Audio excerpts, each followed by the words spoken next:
동아시아사를 선택해서 오늘 이 강의를 듣고 계신 여러분, 안녕하세요. 올해 여러분과 험난한 동아시아사 가시밭길을 헤쳐나갈 여러분의 곰쌤 정성명 선생님입니다. 평소 같으면은 학교 나와서 여러분과 서로 눈 맞추면서 은근슬쩍 헛소리도 해가면서 재밌게 수업을 하고 있을 텐데, 그놈의 코로나가 뭔지 이렇게 모니터를 사이에 두고 카메라를 향해 혼잣말 하는 신세가 되어버렸네요.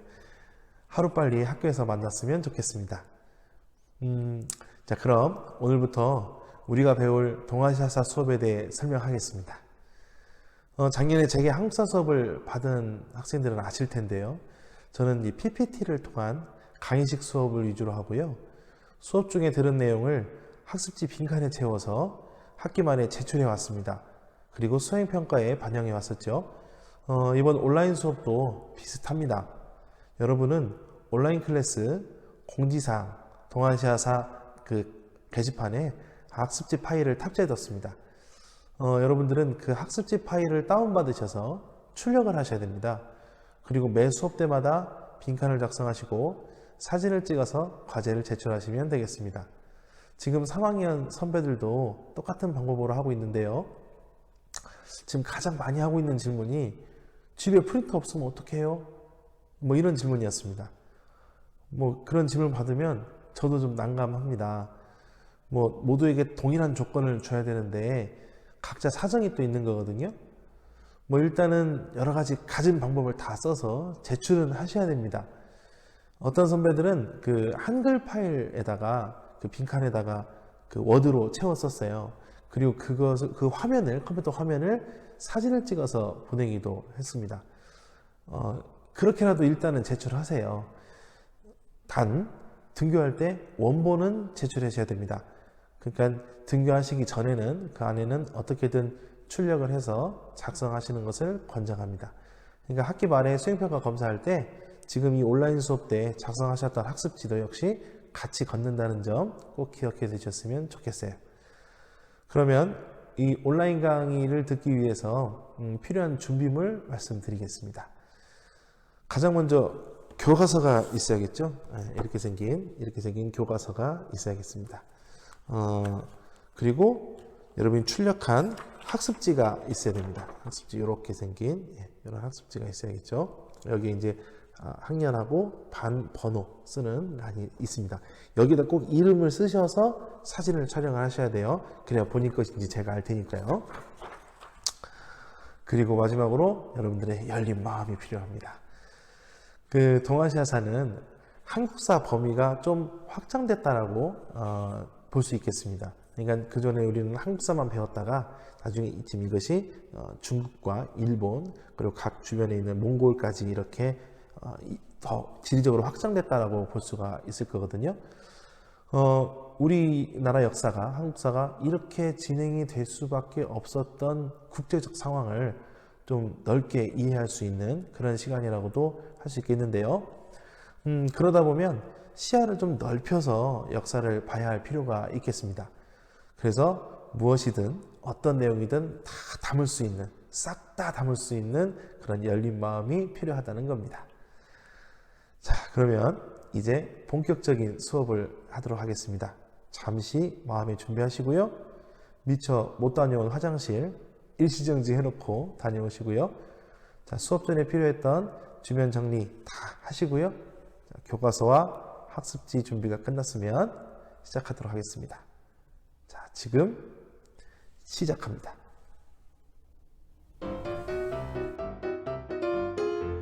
성명쌤과 함께하는 필코 동아시아사.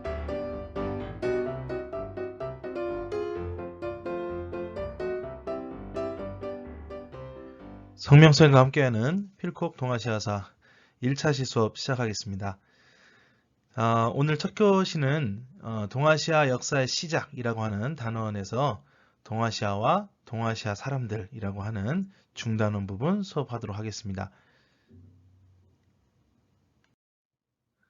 자, 그럼 오늘 배울 학습 목표 한번 같이 볼까요? 동아시아의 지역 범위를 알고 주요 지역을 지도에 표시할 수 있다. 오늘날 동아시아 각국의 관계가 더욱 긴밀해지고 있음을 사례를 들어 설명할 수 있다. 동아시아 세계가 당면한 과제를 알고 그 해결 방안에 대해 생각해 본다. 자, 그럼 교과서 11쪽 동아시아와 동아시아사 학습 부분 함께 배우겠습니다. 오늘 우리는 동아시아 지역에 대해서 알아볼 텐데요. 우리가 평소 아시아 대륙이라는 것은 많이 들어봤어요. 근데 그 중에서 동아시아는 어디부터 어디까지를 동아시아라고 하는가? 그 부분은 좀 생소할 겁니다. 보통 동아시아는 북쪽으로는 몽골고원, 그리고 서쪽으로는 티베트고원, 그리고 남쪽으로는 북부 베트남 지역, 그리고 동쪽으로는 일본 열도까지를 이야기합니다. 그래서 지금 여러분이 지금 화면으로 보고 있는 이 지도의 범위, 지도의 범위가 동아시아라고 이야기를 할 수가 있습니다. 주요 지역으로는 방금 얘기했던 티베트 고원, 몽골 고원, 중국 본토, 만주, 한반도, 일본 열도, 그리고 베트남 북부를 지나는 홍강 유역, 그리고 타이완까지를 보통 동아시아라고 얘기를 하고요. 여기에 속해 있는 나라는 한국, 중국, 일본, 몽골, 베트남 이런 나라들이 여기에 포함이 되겠습니다. 그러면 이 지역에 살고 있는 민족을 보면 한민족, 우리 민족이죠. 우리 민족인 한민족, 그리고 중국의 한 일족인 한족, 그리고 흉노족, 일본 민족, 거란족, 몽골족, 위구르족, 티베트족, 아이누족, 비엣족 등 다양한 민족이 활동하고 있습니다. 이 중에서 보통 우리가 뭐 한족, 흉노족, 거란족, 몽골족, 위구르족, 티베트족 이런 민족들은 현재 중국에 속해 있는 민족들이고요. 아이누족과 일본 민족은 현재 일본에 속해 있는 민족입니다. 비엣족은 베트남이 되겠어요. 동아시아에 속해 있는 우리 한국, 그리고 중국, 일본 이 세 나라를 일단 좀 집중적으로 볼게요. 이 세 나라는 좀 공통점이 좀 많은 나라죠. 특히 뭐 생김새도 일단 비슷합니다. 뭐 우리는 보면 알아요. 보통 우리는 저 사람은 좀 중국스럽게 생겼다, 중국인스럽게 생겼다라고 얘기하기도 하고 어떤 사람은 저 사람 좀 일본인스럽게 생겼네. 그리고 딱 봐도 한국인이네. 우리는 이렇게 알지만 외국 사람들이 볼 때는 한국인, 중국인, 일본인을 구분하기란 좀 쉽지 않습니다. 이렇게 외모적으로도 동양인이라고 하는 공통점이 있죠. 그리고 한자를 같이 사용한다는 거, 한자 문화권에 속해 있다는 점, 그리고 같은 명절을 지내고 있다는 점. 물론 말은 좀 다르죠. 우리는 설날이고 중국에는 춘절, 일본은 정월이라고 보통 얘기하고요. 그리고 젓가락을 사용한다는 점이 좀 공통점이라고 볼 수 있죠. 그리고 벼농사를 짓습니다. 이런 공통점을 가지고 있는 한국, 중국, 일본은 다양한 문화 요소를 공유하고 있습니다. 하지만 그 안에서도 차이점은 있습니다. 같은 문화를 공유하고 있지만 각각의 나라에서 쓰고 있는 것들이 조금씩 다르거든요. 한자도 읽는 법이 다르고 아까 얘기했듯이 명절도 명칭이 좀 다릅니다. 그리고 젓가락도 쓰는 방법이 좀 다르거든요. 지금 그림 보면 알겠지만 우리나라 사람들은 보통 밥을 먹을 때 밥상에다가 딱 넣고 젓가락으로 딱 집어서 먹죠. 중국인들은 그릇을 들어서 먹습니다. 들어서 입 가까이에 대고 젓가락으로 밀어 넣죠. 일본인들도 마찬가지입니다. 일본인들도 좀 이렇게 들어서 먹긴 하는데 중국인들처럼 이렇게 입 가까이 대고 먹는 경우는 별로 없습니다. 반찬의 가짓수 조금 차이도 있고요. 각 지역마다 이런 차이점이 있다고 볼 수가 있겠네요. 자, 이렇게 한국과 중국, 일본과 같은 이런 동아시아 국가들이 현재 공유하고 있는 그런 문화의 형태, 그런 문화의 바운더리를 동아시아 문화권이라고 이야기를 합니다. 그래서 이 동아시아 문화권에 속하는 나라들은 어느 일정 특징을 가지고 있는데요. 아까 얘기했던 한자를 사용한다는 점, 그리고 종교적으로 불교를 사용했다는 점, 그리고 율령을 반포하고 각각 서로 조공과 책봉의 외교 형식 등을 유지해왔다는 점, 이런 것들이 좀 공통점이라고 볼 수가 있겠습니다. 우리 밑에 그림을 보시면 한국, 일본, 중국에 각각 불교를 담당하는 사람들끼리 모여서 우호 교류 회의를 했던 사진인데요. 모두 불교를 현재까지 불교가 종교로 자리 잡고 있는 그런 특징이 좀 있고요.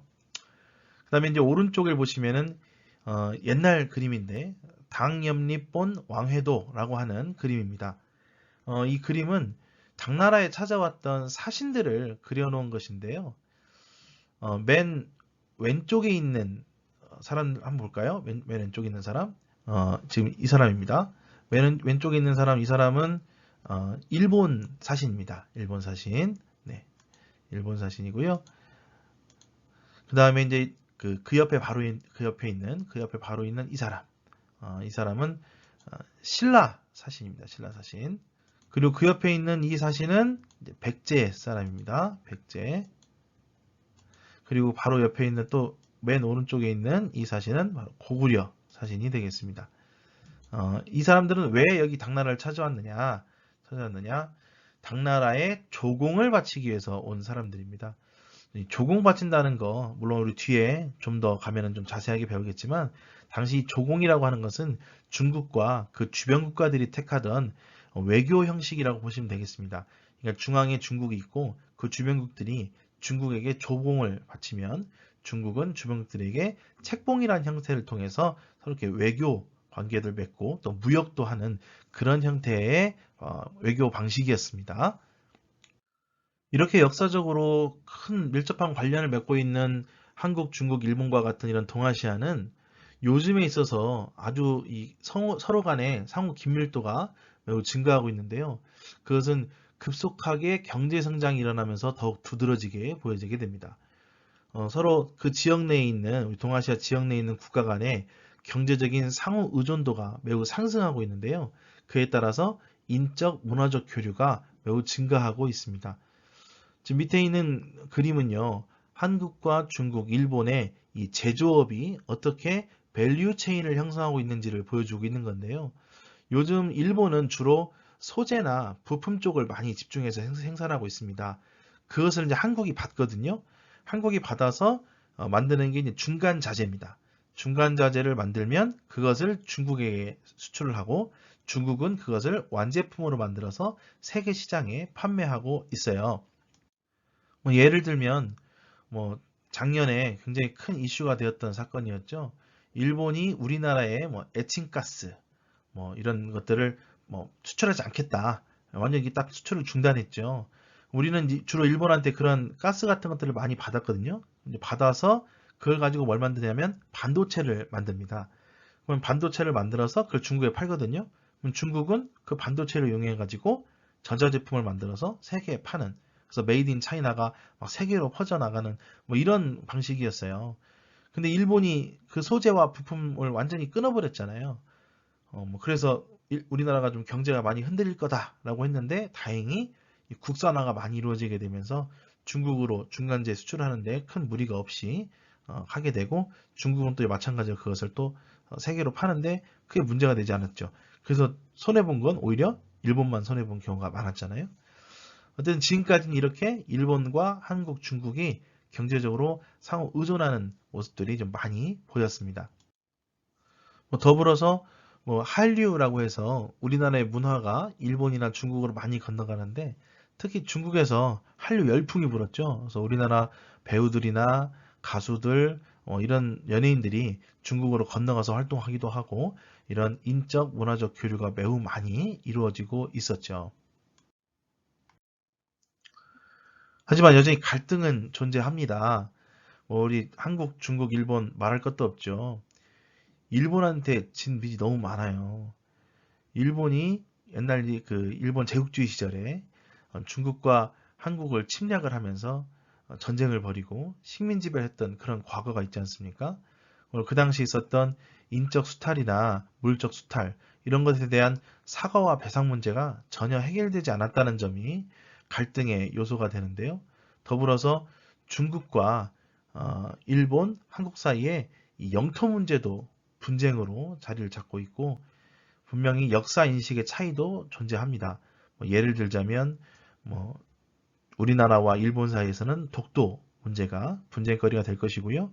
일본과 중국 사이에는 그 다오이다오라고 하는 섬이죠. 조어도라고 하는 섬인데요. 이 섬에 대한 또 주권 문제, 그리고 우리나라와 중국 사이에는 이 간도, 만주 지역을 두고 또 역사적으로 또 이런 또 분쟁이 또 있거든요. 역사 인식의 차이도 분명히 있습니다.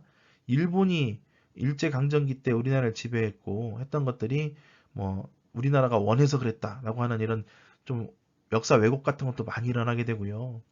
또 중국과 우리나라 사이에서도 마찬가지죠. 중국은 특히나 동북공정이라고 하는 것을 이야기하면서 지금 현재 만주 지역에 있었던 나라들의 역사를 자기네 중국의 역사로 편입시키는 그런 과정들을 하고 있거든요. 그러다 보니까 이렇게 분쟁이 많이 일어납니다. 밑에 지금 사진 보고 계실 텐데요. 참, 볼 때마다 분노에 차는 그런 내용이죠. 위안부란 존재에 대해서 인정하지도 않을 뿐더러 위안부들에게 사죄 편지, 털끝만큼도 생각하지 않는다라고 하는 이렇게 역사적으로 분명한 사실을 이렇게 부인하면서 부정하면서 자기들 끝까지 하지 않았다라고 하는 이런 것들이 바로 갈등의 단초가 되는 겁니다. 이러한 갈등을 좀 해소시켜 보고자 우리나라뿐만 아니라 이런 중국과 일본의 여러 역사학자들이 모여서 좀 이런 문제들을 좀 다루고 있는데요.